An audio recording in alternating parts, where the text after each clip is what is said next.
US war tanks पर तालिबानी आतंकियों का कब्जा। कांधार के टैंक्स पर, कांधार के टैंक गार्डन पर तालिबानी आतंकियों ने कब्जा कर लिया है। अमेरिका के सैकड़ों टैंकों पर तालिबान का कब्जा हो गया है। टैंक पार्क में मौजूद दूसरे यूएस हथियार भी तालिबान के कब्जे में। देखिए, एयरपोर्ट में तो ये फौज मौजूद थी, तो उन्होंने वहां मौजूद हेलीकॉप्टर्स और तमाम टेक्निकल चीजों को खराब कर दिया ताकि किसी आतंकी का हाथ वहां तक ना पहुंचे, इमीडिएटली कोई बड़ा आतंकी हमला ना हो जाए। लेकिन जो अमेरिका के वॉर टैंक्स जो कि उन्होंने अफगानिस्तान की फौज को दिए थे, कांधार में टैंक गार्डन में मौजूद इन सभी टैंकों पर अब तालिबानियों का कब्जा हो गया है। और आप देखिए, ये टैंक और आसपास मंडराते तालिबानी। तस्वीर देख रहे हैं आप सीधी कांधार से, अफगानिस्तान के कांधार से ये तस्वीर देखिए। अमेरिकी वायुसेना के, अमेरिकी सेना के दिए हुए वो आर्मी के टैंक जो तत्कालीन अफगान आर्मी की सुरक्षा के लिए थे, उनके पास थे, वो ऑपरेट करते थे।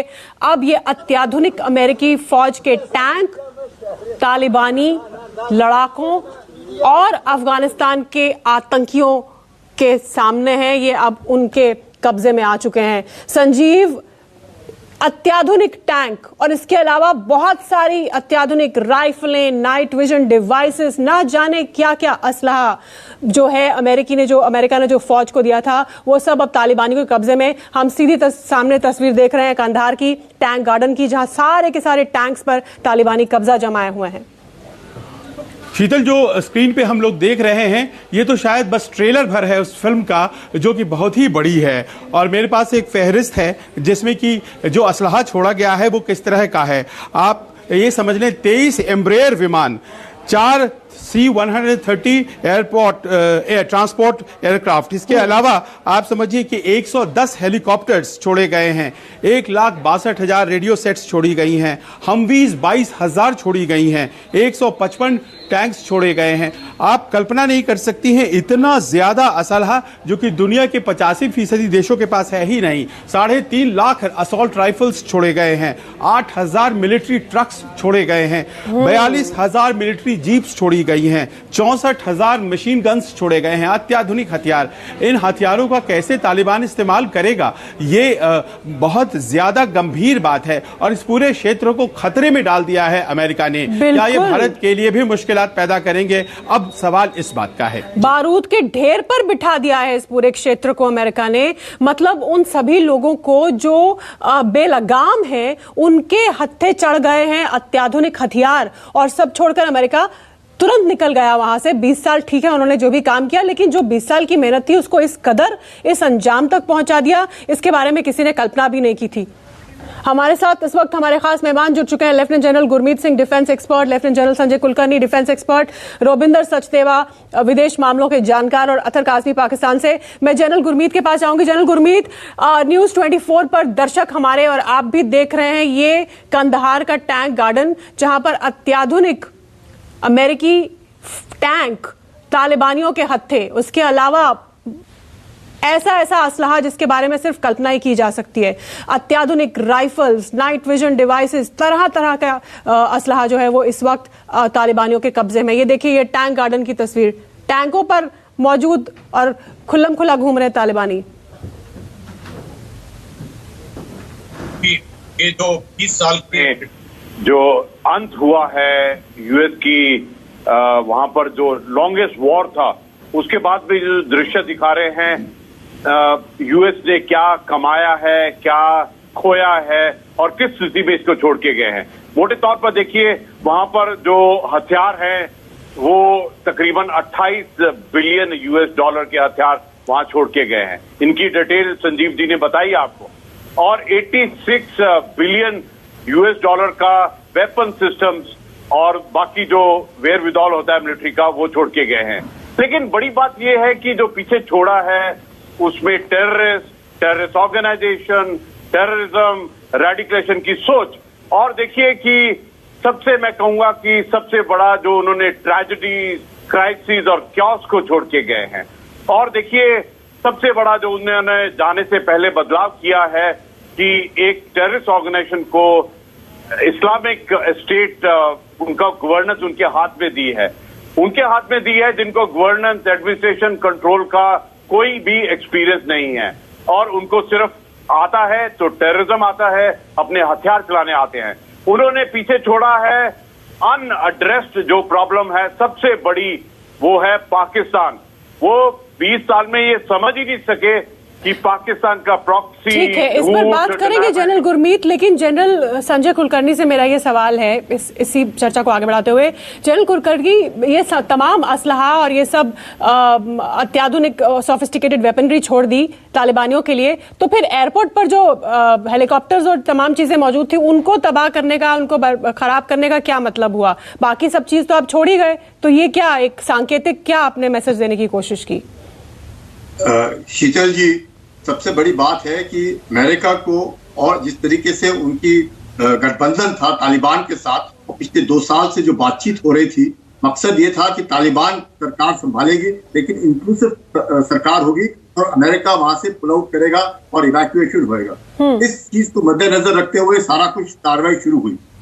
फर्स्ट जो प्लान था वो था मई 2021 का, उसको शिफ्ट कर दिया गया अगस्त 31 को। इतना टाइम होने के बावजूद भी जो तालिबान जो जिस प्रकार से हो रहा थी कार्रवाई, और खासकर बगराम एयरफील्ड। अच्छा, इस सब के बीच में आपको रोकूंगी। तस्वीर हम दिखा रहे हैं हमारे चैनल पर, देखिए ये तस्वीर आई है वेस्टर्न मीडिया के हवाले से। ये तालिबानी सजा का मंजर है। अभी अमेरिका को गए कुछ ही घंटे हुए हैं और तालिबानियों ने वहां पे अपना कब्जा जमाया एयरपोर्ट पर, और सजा देने का काम शुरू हो गया है। अब तालिबानी अपने विरोधी को किस तरह सजा देते हैं, देखिए। ये अमेरिका के छोड़े हुए हेलीकॉप्टर से ही लटका कर, बताइए, अमेरिका के छोड़े हुए हेलीकॉप्टर से ही लटका कर तालिबानी सजा दे रहे हैं अपने विरोधी को।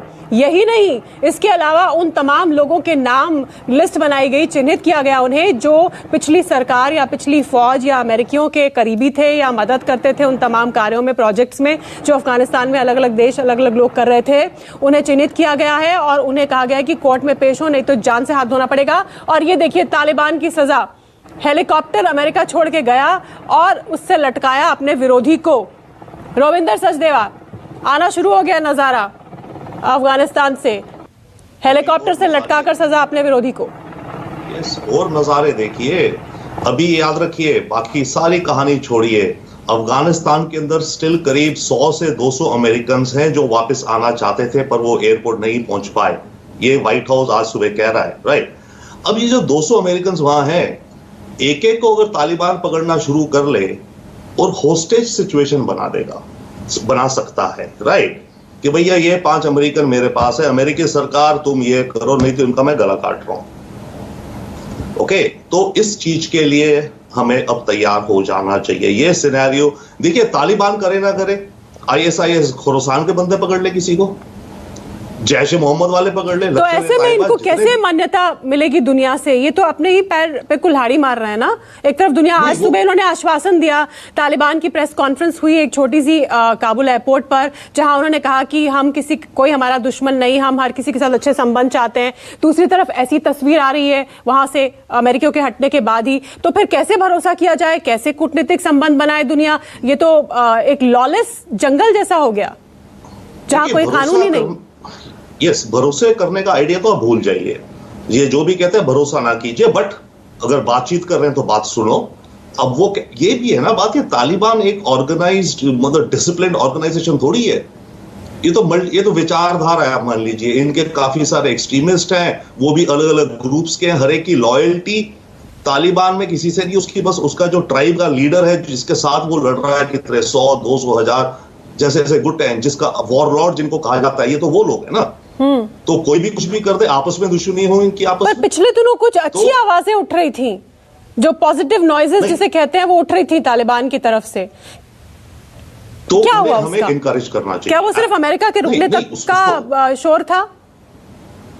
नहीं, जो बात हो रही है, देखिए अभी बात कीजिए ना, उनको ह्यूमैनिटेरियन एड इस समय भूखे मर रहे हैं वहां पे अफगानिस्तान में, शुरू हो गए हैं लोग, राइट। दुनिया एड देगी, UN कह रहा है, WHO ने आज मेडिसिन भी भेजी है। दुनिया को कंडीशंस लगानी चाहिए, और जो तालिबान की लीडरशिप है जितना करे दिखाए। और ये हमें समझना पड़ेगा कि Taliban fully automatic total control में नहीं है। हाँ, बहुत अलग फोर्सेस हैं वहां पर जो अपने पर ऑब्जेक्ट कर रहे हैं। पाकिस्तान के ISI वाले वहां अंदर बर्बादी करवा रहे हैं। जनरल कुलकर्णी, ये तस्वीर दुनिया के होशो हवास उड़ाने के लिए काफी होनी चाहिए। ये तस्वीर जो एक अमेरिका के ही छोड़े हुए हेलीकॉप्टर से लटकाया है अपने विरोधी को अमेरिकियों के जाते ही, ये तस्वीर दुनिया के होशो हवास उड़ाने के लिए काफी होनी चाहिए। शीतल जी, अब दुनिया समझ गई होगी कि क्यों अमेरिका ने जाते जाते जो भी उनके पास हेलीकॉप्टर्स थे, फिक्स्ड विंग एयरक्राफ्ट थे, उनको क्यों उन्होंने बर्बाद किया। क्योंकि तालिबान की कथनी और करनी में अंतर है, और जो तेंदुआ होता है अपने बिंदु नहीं बदली करता है, उसकी जो पूरी औकात है वो साफ समझ में आ रही थी। और पाकिस्तान जो इसका पूरा आतंक का सौदागर है और इनका सूत्रधार है, वो इनके कंट्रोल में था। और यही कारण है कि जब ISK ने या फिर अपना तहरीक तालिबान पाकिस्तान ने या तालिबान ने, ये जितने हैं या फिर जितने भी गुलबुद्दीन इख्तियार के हैं, हक्कानी नेटवर्क है, ये सारा का सारा जो ISI के इशारों पर काम कर रहा है, इससे साफ पाकिस्तान को पता चल गया था। और तालिबान को भी जिस तरह से हरकत हो रही है, अमेरिका को इस बात का आभास हो गया कि जो तालिबान है वो अपने प्रोमिसेस के ऊपर नहीं टिकेगा। तालिबान की जो लीडरशिप है और उसकी जो तालिबान, लेकिन बाकी जगहों पर तो असलहा छोड़ गया अपना सारा का सारा, सारी की सारी ट्रेंड आर्मी का जो इक्विपमेंट थी जनरल गुरमीत, जिसकी हम बात कर भी रहे थे, वो सब तो छोड़ दिया। एयरपोर्ट पर कुछ हेलीकॉप्टर्स और वो सब खराब कर दिया, सिस्टम तबाह कर दिया, लेकिन बाकी सब तो छोड़ दिया उनके पास। जी शीतल जी, आपने बिल्कुल ठीक कहा। ये जो दृश्य दिख रहे हैं, इससे पता चलता है कि आने वाले समय में क्या होने वाला है, क्योंकि जो उनकी बुनियाद है, जो उनकी बेसिक्स है, आधार है, वो टेररिज्म का है। उनका आधार ही रेडिकलाइजेशन है। इसी रास्ते के ऊपर में पाकिस्तान ने उनको सिखाया है। उनको सिर्फ आता है तो टेररिज्म आता है। जो गवर्नेंस, एडमिनिस्ट्रेशन, कंट्रोल है, जो एक सिविलाइज्ड एक प्रोसेस है, वो नहीं आता है। और देखिए अभी वहां पर कितने चैलेंजेस हैं। एक जगह पंजशीर के अंदर में रेजिस्टेंस है, उधर में जो इस्लामिक स्टेट खोरासान है, उसके अभी भी लड़ाकू अपना कार्य दिखाएंगे, इसमें कोई शक की बात नहीं होनी चाहिए। जो पाकिस्तान के NSA हैं, वो एक चुनौती दे रहे हैं अमेरिका को कि अभी दोबारा से 9/11 होगा, वो थ्रेट कर रहे हैं। उनकी सोच में कुछ बदलाव नहीं है। अभी देखिए एक बात बिल्कुल क्लियर है शीतल जी, कि ये जो इसकी जड़ थी, ये पूरे टेररिज्म की जड़ थी पाकिस्तान, उसको अमेरिका बिना कुछ किए हुए जा रहा है। और उसने पूरा दुनिया के लिए एक ऐसी थ्रेट, ऐसा चैलेंज, ऐसी चुनौती छोड़ के जा रहे हैं जिसका असर ज्वालामुखी धधकता हुआ रोबिंदर सचदेवा, क्या अमेरिका इस तरह छोड़कर इग्नोर कर सकता है? उनके लिए भी आसान नहीं है ये, इस इलाके में उनके भी इंटरेस्ट हैं। मैं उस पॉइंट पे आता हूं, पर मैं आपको एक झलक बताना चाहता हूं अफगानिस्तान की। इन इलाकों में जो धंधा होता है ना, जो काम होता है पिछले 100 सालों से, किडनैपिंग से एक बहुत बड़ा बिजनेस काम था इनका सबका। मेरे फादर वहीं पैदाइश हुई थी वजीरिस्तान एरिया में। उनके मामा को किडनैप करके ले गए, 100 साल पहले की बात है, जमीन में गाड़ दिया गले तक और फिरौती मांगी। जब इन्होंने पैसे दिए तो उनको छोड़ा गया, बेचारे 4 दिन बाद इतने शौक में मर गए। तो किडनैपिंग्स में इसलिए एक पॉइंट आउट कर रहा हूं, एक बहुत अजीब और गरीब हो जाएगा। और इन्हें स्पेशली कोई फॉरेन सिटीजन्स मिलते गए ना, कोई फ्रेंच, कोई जर्मन, अभी बचे हुए बिल्कुल अलग कहानी। तो बट कमिंग नाउ अमेरिका, देखिए हाँ अमेरिका तो छोड़ गया, पर भारत को कुछ जो हाई लेवल कमेटी आज बैठी है हमारी, इसको मेरे ख्याल से कुछ स्ट्रेटेजिक डेफिनेटली भारत ने ये बयान भी दिया था रोबिंदर सचदेवा, हमारे विदेश मंत्री का बयान था ये कि तालिबान ने जो दोहा में वायदा किया था, प्रॉमिस किया था, वो उससे पीछे हटा है। एस जयशंकर का ये स्टेटमेंट था।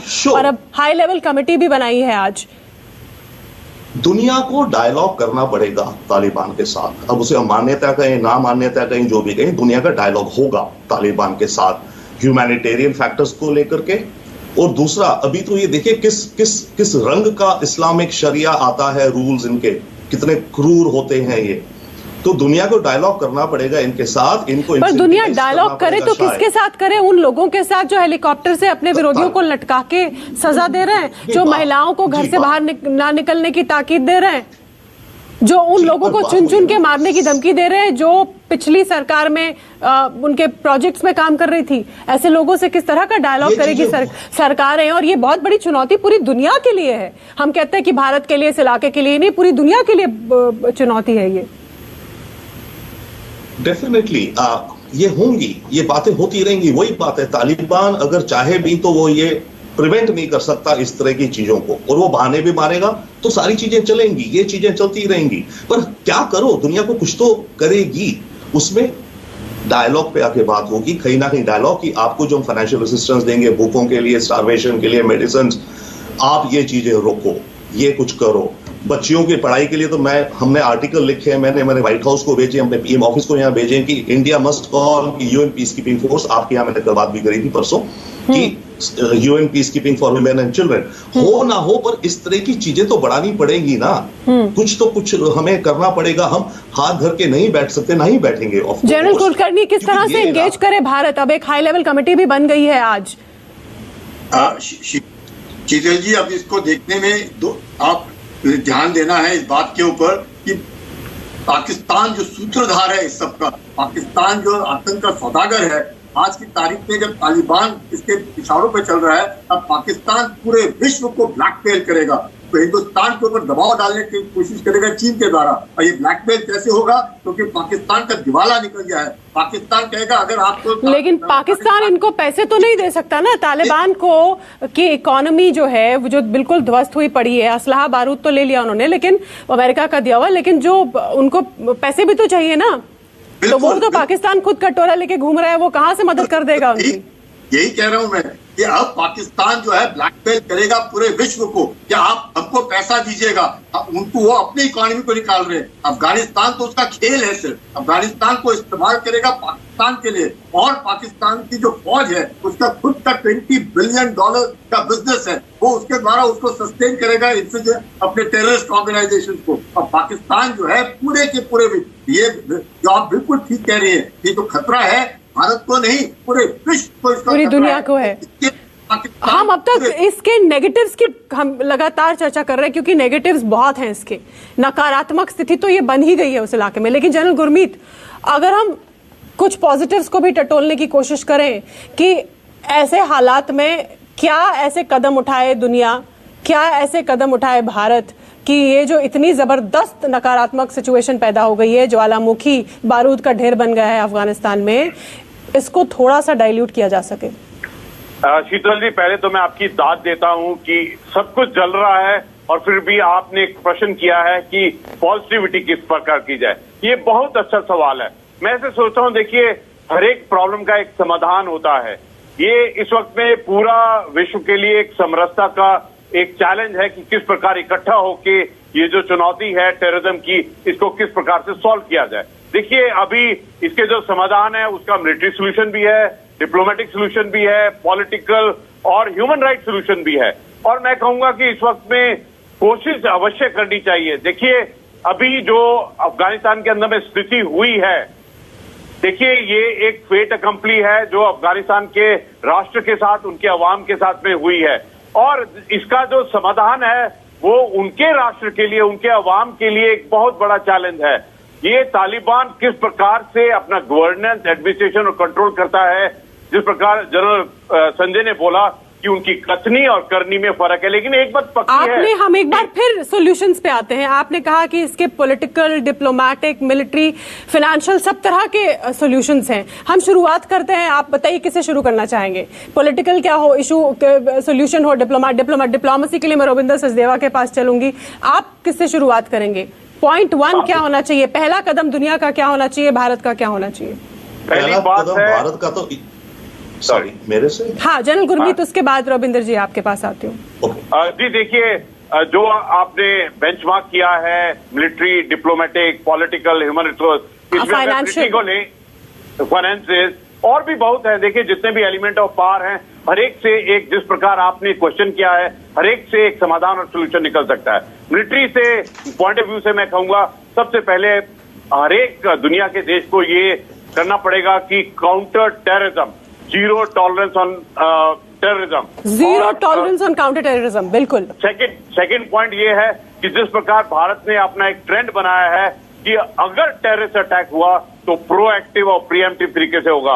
अगर कल जब भी अटैक होता है, जैसे रक्षा मंत्री जी ने कहा कि अगर पाकिस्तान से अटैक होता है तो हम बॉर्डर क्रॉस करेंगे, और जहां से ये पूरा प्लानिंग हुआ है उसके ऊपर में पक्का स्ट्राइक करेंगे। उदाहरण है बालाकोट और सर्जिकल एयर स्ट्राइक। ठीक, अपना कैपेबिलिटी, कैपेसिटी और स्किल, मिलिट्री सोल्यूशन आपने दिया कि पूरी दुनिया एक मत हो, टेररिज्म को लेकर जीरो टॉलरेंस, आज के इन हालात को लेकर दुनिया इस चीज को लेकर एक मत हो, ये आपने मिलिट्री सोल्यूशन दिया। डिप्लोमेटिक सोल्यूशन, इसका कूटनीतिक इसका हल क्या है रोबिंदर सचदेवा? मैं आपको डिप्लोमेटिक, पीस कीपिंग और रिलीजियस एंगल भी बताता हूं। डिप्लोमेटिक में भारत के लिए इमीडिएट तो हमें ये जो करना चाहिए, ईरान से सैंक्शंस हटवाने के लिए अमेरिका पे प्रेशर डालना चाहिए। वो सैंक्शंस अगर नहीं हटेंगी तो हम ईरान से भी कुछ नहीं कर पाएंगे और इंडिया का टोटल 0/0 हो जाएगा सेंट्रल एशिया में। डिप्लोमेटिक इंडिया, डिप्लोमेटिक हल ये कि हम इस क्षेत्र में प्रभाव बढ़ाएं, ईरान के माध्यम से ईरान की मदद करें, ये आप कहना चाह रहे हैं? एक रास्ता अपना खोलें, उस तरफ खुला रखें। हमारे इंजीनियर्स आए जाएं, हमारी कुछ तो प्रेजेंस हो वहां के लोग, मतलब अदरवाइज तो हम फिजिकल प्रेजेंस खत्म हमारी, राइट, एंड प्रोजेक्ट्स के जरिए। So that's one. दूसरा, इंटरनेशनल में, दुनिया में, और पीस कीपिंग और विमेन का मैं बार बार कह रहा हूं, UN peace keeping force for the women and children of Afghanistan, इसमें तालिबान ने आपको एक ओपनिंग दी है। जब उन्होंने खुद कहा हम नहीं कर सकते तो उन्हें बोलो ठीक है तुम नहीं कर सकते, हम तुम्हारी मदद कर देते हैं, तुम हमें इनवाइट करो, राइट। लेकिन कौन जाएगा ऐसे हालात में जहां वो हेलीकॉप्टरों से लटका रहे हैं? ऐसे में कोई जाना, देखते हैं, क्यों नहीं पाकिस्तान की आर्मी को लगा दीजिए यूएन के थ्रू, पाकिस्तान को पैसे मिलेंगे, पाकिस्तान ग्लैड है, उनके दोस्त हैं, आपस में करो, why not? Okay now next is Pakistan का प्रभाव तो बढ़ेगा ही उससे। वो तो देखिए आपको ट्रेड ऑफ करना पड़ेगा। पाकिस्तान को आप किसी और ढंग से फिर कुछ करेंगे, बट कम से कम ह्यूमैनिटेरियन क्राइसिस तो रुकेगा, right? The issue with women and children, जो टॉर्चर एंड एनिमल लाइफ जो बता देते हैं लड़कियों की और औरतों की, राइट? अच्छा, नाउ रिलीजियस, इसमें एक और बहुत बड़ी दुनिया के पास I would say again positivity का चांस है। भाई एक सेइंग है, when life gives you a lemon make lemonade, कि भाई आपको जब 72 से 72 मिला उसमें कुछ तो निकालो, वही आप पूछ रही हैं। इस्लाम को रिफॉर्म करने का इस समय वक्त है थोड़ा, क्योंकि देखिए अभी तालिबान के रूल्स और क्या होंगे, कैसी गवर्नेंस होगी, क्या अलाउड नॉट अलाउड, शरिया क्या कहता है, वो पूरा सिस्टम बनाएंगे ना। तो अभी जब वो बना रहे तो दुनिया उन पे प्रेशर डाले कि इतने एक्सट्रीम कुछ चीजों को मत बनाओ, जो वो कह रहे हैं ना, चलो हम लड़कियों को पढ़ने देंगे इत्यादि इत्यादि। अच्छा, अमेरिका ये कह रहा है कि वो दोहा से अफगानिस्तान के साथ डिप्लोमेसी को दोहा से, कतर से मैनेज करेगा। जनरल कुलकर्णी, अमेरिका ने भी एक तरह से स्पष्ट कर ही दिया है कि फिलहाल अफगानिस्तान में कोई डिप्लोमेटिक प्रेजेंस का कोई मतलब ही नहीं है दूर दूर तक, भाई हम दूर से ही देखेंगे। बिल्कुल शीतल जी, वक्त आ गया साम दाम दंड भेद। अब वक्त ये है, लातों के भूत बातों से नहीं मानते। डिप्लोमेसी पिछले 2 साल से चल रही है, इसमें काफी देश इस पे इन्वॉल्व है, रशिया है, ईरान है, पाकिस्तान है, हिंदुस्तान है, चीन है, ये सारे के सारे हैं। जब तक दबाव नहीं पड़ेगा, और दबाव पड़ना है और दबाव पड़ना, लेकिन दबाव पड़े कैसे? चीन तो यूएनएससी की बैठक में भी कल चीन ने विरोध किया है उस प्रस्ताव का, जिसमें यह कहा गया कि आतंक के खिलाफ अफगानिस्तान की जमीन का इस्तेमाल ना हो। शीतल जी, चीन अब अपने आप को देख रहा है, वो सेंटर ऑफ यूनिवर्स अपने आप को देख रहा है डिस्प्लेस करना अमेरिका के लिए, और ऐसे वक्त में चीन ने डिप्लोमेटिक टॉक शुरू कर दिया है तालिबान के साथ। चीन ने पाकिस्तान को इस्तेमाल करना शुरू कर दिया है। चीन का वर्चस्व आप देखेंगे। रशिया जो है वो यकीन कर रहा है कि कहीं स्पिल ओवर ना हो जाए उनके यहाँ। ईरान देख रहा है कि किस प्रकार से यूएस दोबारा ना आए। यूएस बहुत खुश है कि यहाँ से निकल गया है। अब कार्रवाई जो भी करनी है हम लोगों ने ही करनी है, कि इसके इर्द गिर्द के पड़ोसी देश और भारत, ये तो जब तक हम लोग पाकिस्तान जो सूत्रधार है, Pakistan is the root cause, Pakistan uses terrorism as an instrument of state politics. अगर इस बात को नहीं समझ रहे, हम अफगानिस्तान के साथ मिल रहे। तालिबान शीतल जी, तालिबान पर्यायवाची है पाकिस्तान। अगर इस बात को हम समझ जाए कि कौन कर रहा है। एब्सोल्युटली समय हमारे पास खत्म हो रहा है। मैं एक बार फिर ये तस्वीरें हम दिखाना चाहते हैं, तस्वीरों को थोड़ा बता दें अपने दर्शकों को जो अभी भी हमारे साथ जुड़े हैं। ये काबुल एयरपोर्ट का हैंगर है जहां पर तमाम जो हेलीकॉप्टर्स वगैरह अमेरिकी फौज छोड़कर गई है, ये वो है, इनको खराब किया गया, मतलब बिल्कुल डिस्ट्रॉय करके गए हैं अमेरिकी, आप इन तस्वीरों में देख सकते हैं। लेकिन ये तो हाल है सिर्फ एयरपोर्ट का, उसके बाहर जितना भी असलहा, टैंक, तमाम तरह की इक्विपमेंट जो वो छोड़ गए हैं वो अब तालिबानियों के कब्जे में है। ये टैंक गार्डन है कंधार का, जिसके साथ, जहां टैंकों के साथ फोटो सेल्फीज खिंचवा रहे हैं तालिबानी। ये सारे टैंक वो सारे हेलीकॉप्टर, वो सोफिस्टिकेटेड राइफल्स, असॉल्ट राइफल्स, वो वेपन सब के सब अब तालिबानियों के कब्जे में हैं। और उपाय, जैसा कि हम अभी बातचीत कर रहे थे, यही है कि पूरी दुनिया ये दबाव बनाए अफगानिस्तान पर, पाकिस्तान पर कि आतंक को लेकर जीरो टॉलरेंस होगा। इस नीति पर सभी को एकमत होना पड़ेगा, तभी इस इतनी बड़ी चुनौती का सामना कर पाएगी ये दुनिया जो मुंह बाए खड़े हम सबको देख रही है। एक छोटा सा ब्रेक हम यहां पर लेंगे। ये कवरेज लगातार जारी है, देखते रहिए न्यूज़ 24। नमस्कार, मैं हूं मानक गुप्ता। अगर आपको हमारा ये वीडियो पसंद आया हो तो इसे लाइक और शेयर जरूर करें, और हां, हमें सब्सक्राइब और फॉलो करना ना भूलें ताकि आप देश और दुनिया की कोई खबर मिस ना करें। तो जुड़े रहिए हमारे साथ और देखते रहिए न्यूज़ 24।